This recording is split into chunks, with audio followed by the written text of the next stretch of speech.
Good afternoon, everyone. Welcome to Public Facilities Committee on April 21st, 2025. Good news for everybody, it's a short agenda today. Bad news for y'all, finances after this, and that's going to be a lengthy one. We will go ahead and call this meeting to order. If you'll stand for the Pledge of Allegiance. It's behind the school line, behind the screen. Perfect. I was behind it.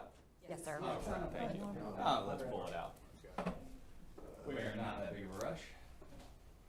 I believe in you, Mark. You can go full holding if you want. Just hold it, Mark. Yeah, I believe in you. yeah, okay, that sounds good. I pledge allegiance to the flag of the United States of America and to the republic for which it stands, one nation, under God, indivisible, with liberty and justice for all. Thanks, Mark. Alrighty, this meeting does meet compliance with FOIA. Sarah, we're good to go on that? Yes, sir. Perfect. Can I have a motion for the approval of the agenda? I'll make the motion. And a second, please? I'll second. Seconded by Ms. Howard. Thank you. Any objection or discussion? This will be approved with no objection. Moving on to number 5, the approval of the minutes for March 17th, 2025.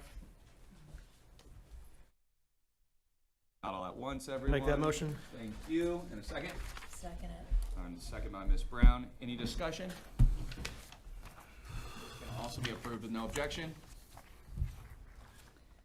Righty, and I see no objection on there as well. We will move on to number 6, citizens comment period.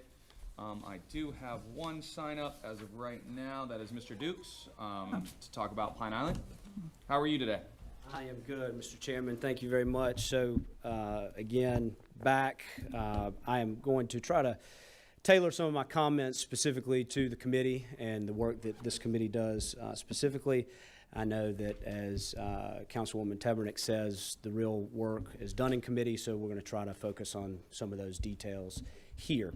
From the standpoint of public facilities, the plan which we have presented to give you a little bit of information that you already know, but one is just to kind of go forward with the reduction of the density. Obviously, reduction in density benefits less traffic, less impacts on the roads, less students in schools, specifically with respect to this particular development, which will be secondary without children in the schools. It reduces those impacts on our schools.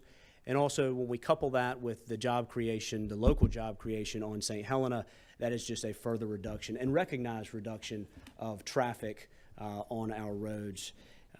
Additionally, you know, we thought when this first came out, it was interesting that at Natural Resources there was discussion, and actually $2.7 million of taxpayer money was spent to reduce or take off 6 units of development with the Widgeon Point property.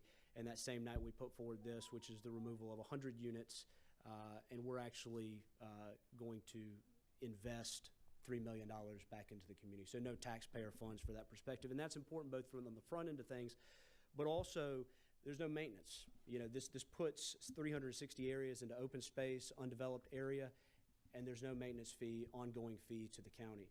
In fact, as part of the plan, which I don't necessarily know has come up a whole lot, but I did briefly mention at the council meeting the other day, is that there is a provision that we've included in here that would apply 0.25% of the sales price of all residential property on this site would be allocated specifically for investment into the local community and to other items of Gullah and Geechee culture. Now, that Gullah Geechee culture investment could be anywhere. It could be Hilton Head. It could be DeFusky. We just wanted to make sure that that was allocated on an ongoing basis. Additionally, we see recently, and I think the Senate is going to vote on this tomorrow in the General Assembly, but with the freeze of a lot of federal funds and the General Assembly in Columbia doing away with earmarks and other local project funding, I think it's even more critical from the standpoint of the Community and Recreation Center that we've proposed on St. Helena in the Corners community, that $2.5 million plus the roughly $500,000 in property donation is really important, and that's critical, and that's a private investment that the public, the taxpayers don't have to be used for, and that's money that could be used in other districts. There are other needs. There's plenty of needs, whether it be infrastructure, other community aspects in other districts and across the county, and so those could be used other places. So as we think about these benefits and these items, these are not just, they are, some of them are hyper-local to St. Helena, but those are funds which can be reallocated to other places throughout the county as y'all see fit. So I appreciate the time and look forward to talking to you about it more. Thank you. Thank you, Mr. Gibbs. Do you have anybody else?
cleaned and ready for DHEC inspection after that date.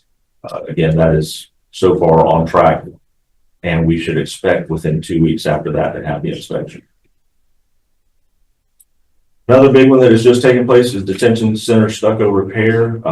This will be an ongoing project for about 4 months. This is the entire outside of the detention center is going to be receiving new stucco, new paint on the recreation yards. It is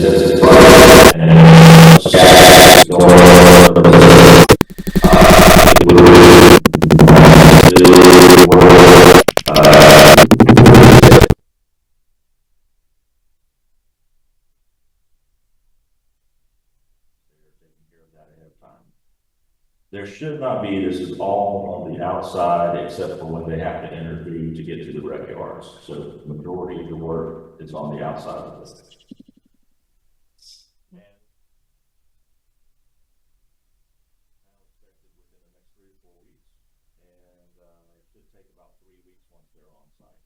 Contractors coming down, making his way down from Charleston, and he has, of course, other jobs that will bring him down to this area, and again, it could be 3, possibly 4 days. That's all I have today. Any questions? Yes, ma'am? Camp St. Mary's, we waited a long time, not any reflection on you by any means, but I get started when I first got on the council. Talk of that, all the buildings will be gone, the concrete block buildings, everything. Yes, that is correct. Okay, great, thank you. Yes, sir. Yeah, go back up to Wesley Felix. What would you say about Wesley Felix being completed by the end of the year? No, sir. Or what is- No, sir. We have 60 to 90 days for design, and construction is expected to take 9 to 10 months. We're anticipating sometime in August of next year to be able to move in. Okay, and when will the community get a chance to see the design before we go to construction? I'll leave that up to Mr. Brown to handle that. Yes, sir. Thank you, sir. All right. I guess the only question I had, so you said MC Riley, that pool, we're on schedule, so we'd be good to go for the summer? That is correct. So we should be finished with construction by the end of the month. And again, it may take several weeks for DHEC approval. But I think Mr. Brown could update you, but they will be ready to operate as soon as that happens. Okay. Any other questions? Great. That concludes our report. Thank you. Thank you all very much. All right. Yes, pick up where I left off a moment ago. If we could get a motion to add a second citizen comment to the end of our agenda, we had a couple people walk in, and us being in a separate building, I'm sure a couple people got confused getting here as well. I would entertain that motion. I believe we have to have a super majority. So move. A second. Any objection to add that to our end of our agenda to become a new number? I guess it would be 11A, or call it 12 down to 13. Any objection? Nope. This will be passed with no objection. Perfect. We will move on to number 8 then. An ordinance authorizing the execution and delivery of a permanent utility easement for a portion of right-of-way owned by Beaufort County known as Palmetto Bluff Road, located in Bluffton Township. We have a motion to put this on the floor. I'll make that motion. A second? Second. Second by Ms. Brown. This will go up for discussion. How are you? So Beaufort Jasper Water Sewer Authority has a project going on in the area. It's a water line and sewer conversion project. Requesting a easement along with the county portion of Palmetto Bluff Road. We have some members of Beaufort Jasper here today, Charlie Stone, Greg Nicky, and Beth Lowder. If there's any questions about the specific project, but it's a long portion easement, but it's about 30 foot wide for most of it. It extends to 50 foot for a access. I guess my other question is this temporary for the construction of it, or will this always be maintained by them? This is the permit. That's permanent. Okay. And it's only our property, no private property? This is just our property. Any discussion? Nope. Can this be approved with no discussion or no objection? Yes. It is approved. Thanks very much, y'all. Appreciate you guys coming out for, at least you made it easy for you. All right, moving on to number 9, an ordinance authorizing the county administrator to execute any and all necessary documents for the acceptance of the right-of-way or temporary construction easement properties known as Exhibit A, pages 1 through 8 for Big Estate Road, Middle Road, and Dr. Martin Luther King Jr. Drive, Martin Luther King Jr. Drive sidewalk projects associated with the sidewalks and multi-use pathways, safe routes to schools project, and Exhibit A's pages 9 through 11. For Ladies Island Middle School Access Road project associated with the Ladies Island Corridor Traffic Improvement Project. We have a motion to put this on the floor. And a second. I'll second. Seconded by Ms. Howard. And this is paid for out of our impact fees from the 2018 sales tax referendum. My understanding, talking to Jared and then before, our goal here is to combine these to one agreement when we're getting access to the right-of-ways. You just want to touch on it a little bit? Yeah, so this is for the next 4 projects that are going to be entering the right-of-way stage. It's going to give us permission to go negotiate the right-of-way and move forward with that. Per the previous resolution, it's given us the authority to buy the right-of-way. So this is the next 4 projects, similar to what was passed in January for the sewer point project. Yeah, I do have a question. And this is something we can touch on later on, but the Middle Road project, that may be one that we can put on pause, maybe get the development or the design phase done. Yeah. And then maybe reallocate elsewhere. Yeah, this would just give us the authorization to reach out and start the negotiation. So if we end up cutting the project or cutting the scope down, then we don't have to go after all of it. It's just giving us that ability. Because currently we don't know exactly how much it's going to cost, right? This is just opening up for you guys to go out there to start figuring out what it's going to cost and what it's going to take. Yes, we have not done the estimates. Sorry, we don't have the appraisals yet. The estimated cost is somewhere about 3 million total for all 4 projects, but we don't have appraisals saying exactly what each cost is. Yes, ma'am. So I remember earlier, or like last year, Jared talked about it's difficult to get right of way. Do you anticipate people in this area will sign for right of way? I think it's going to depend on the project. I can't say where it's going to be each individual person, whether they feel like giving it or not. Like, So we'll have to negotiate with each and every one. Because I know you guys talk about it's a little difficult sometimes to get right of way, which holds up the project, which goes on. Yeah, some of these have more perfect properties than others, so it may be a little bit easier. But yeah, it's just going to be project specific. But yeah, we're going to have negotiations with each property. That's something like I learned when we got on council. You know, a lot of these projects get held up. It could be one property owner that could hold up a project for 6 months to a year easily, not even counting all our design phase and our negotiations with the other one. So people ask the question about 2018. If we have 70 property owners for one project and all 70 don't sign off, we can't put a shovel on the ground. Yeah, a lot of times the right-of-way stage is going to be just as long as the design phase or longer. All right, any other discussion? And do I see any objection? And I see no objection. This should be passed unanimously. Thank you. All right, moving on to number 10, a resolution authorizing the county administrator to enter an MOA with Beaufort County School District for the use of their swimming pools. Do you have a motion to put this on the floor? I'll make that motion. I'll second And seconded by Ms. Brown. Mr. Brown, how are you today, sir? Good, how you guys doing? Good afternoon. In section 3 of this MOA, we are making an amendment because the school district owns the land, but we own the pools. And I had that backwards, because I thought I thought they owned it all, but they actually own the land and we own the pools. And so we'll make that amendment and get that over to you and get that on the records. As a matter of fact, Dylan has made that amendment. But we'll get it. Do we need to make that amendment here You need a today to motion reflect and a it? second to make the amendment to section 3.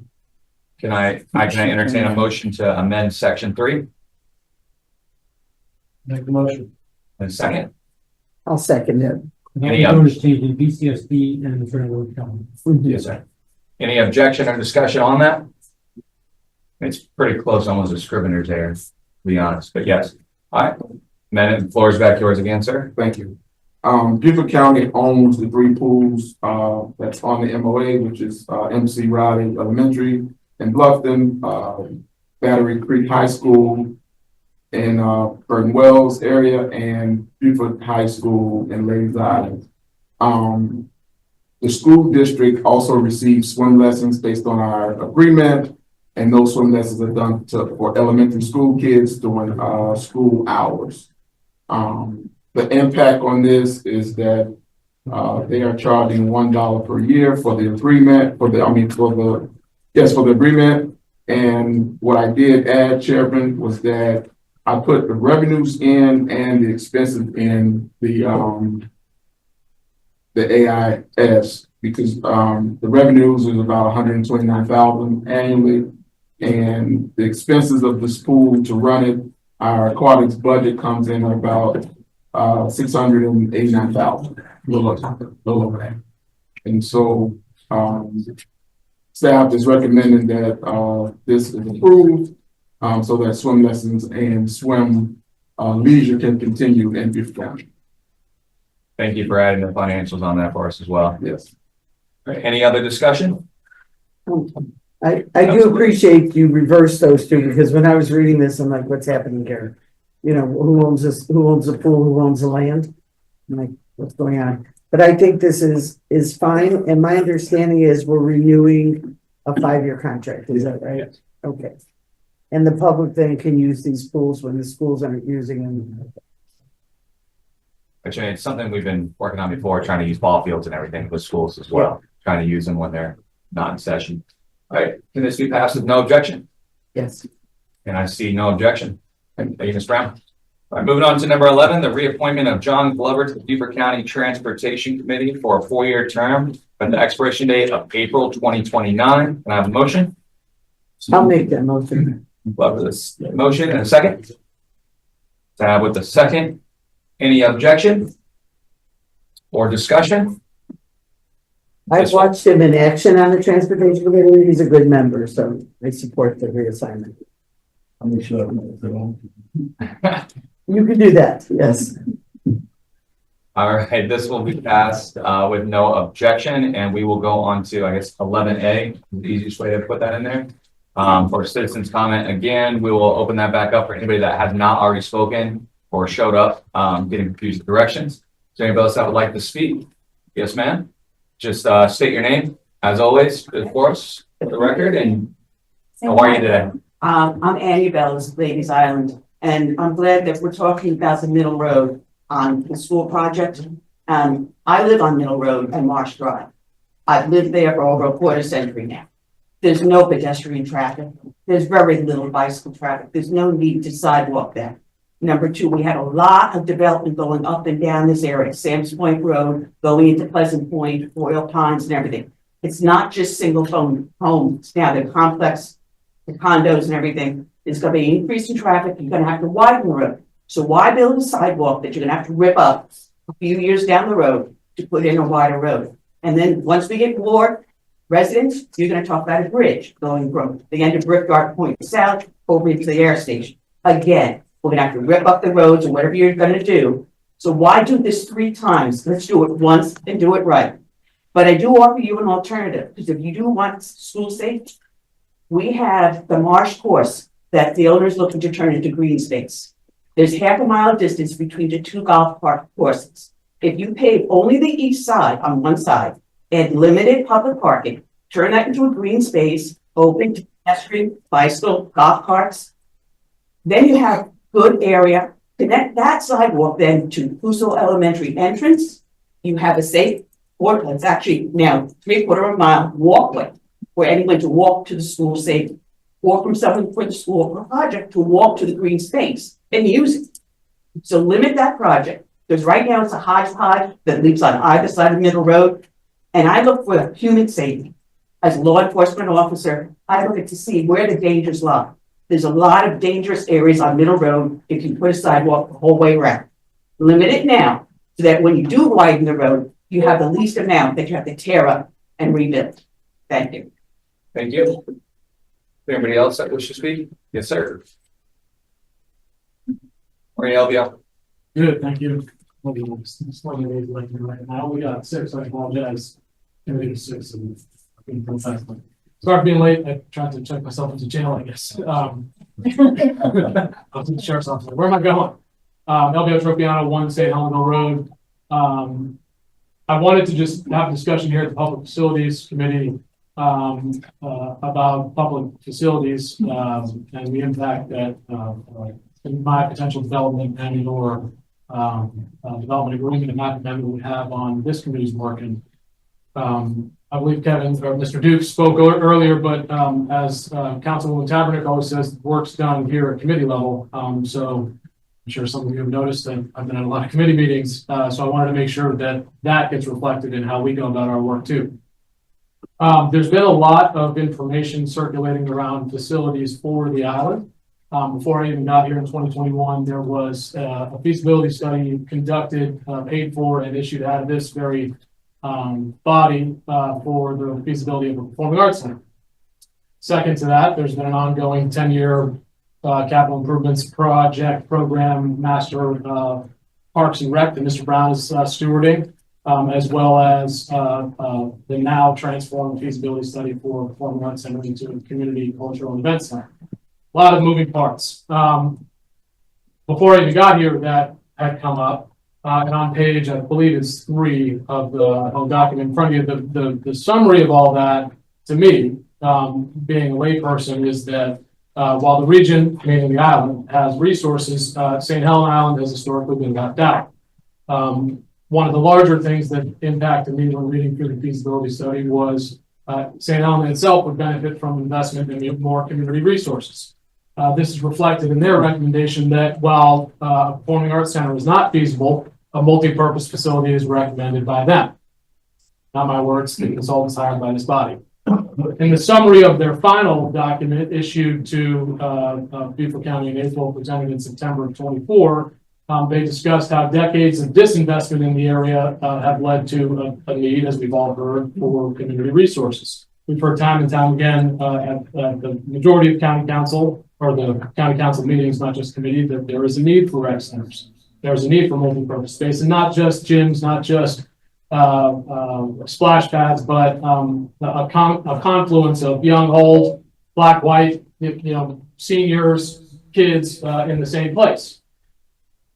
The summary of a request for what types of arts events are needed on the island yields the top 10 things having nothing to do with arts. But we've all been to the 4th grade and we realize that arts can be performed in a gym. It's a beautiful thing. It happens all over the place. So the consultants recommended a multi-purpose facility. Our team, and not me, 10 locals on the island who have canvassed 2,000 people, have come up with a plan on the last page where they've run through smaller charrette processes. And as Mr. Glover alluded to earlier, they want to host a larger meeting to be able to run through this with not only island residents, but broader Beaufort County. I give this to you guys because I hope it bubbles up some questions about all those crossing paths, but more importantly to show that there's a way for all of these things to be accomplished under one or multiple roofs. Doesn't necessarily have to include me, but I'm just trying to be a part of the solution. I appreciate it. Thank you so much. Thank you, sir. All right, anybody else? Citizens comment? All right, we will close that one as well, unless there's anybody else has anything to add. This meeting is adjourned. 1:45. Maybe a few more minutes to get ready for the next meeting, or do you want to start at 2 o'clock? Yeah, I think it. Okay, perfect. Then we will start facilities at 2 p.m.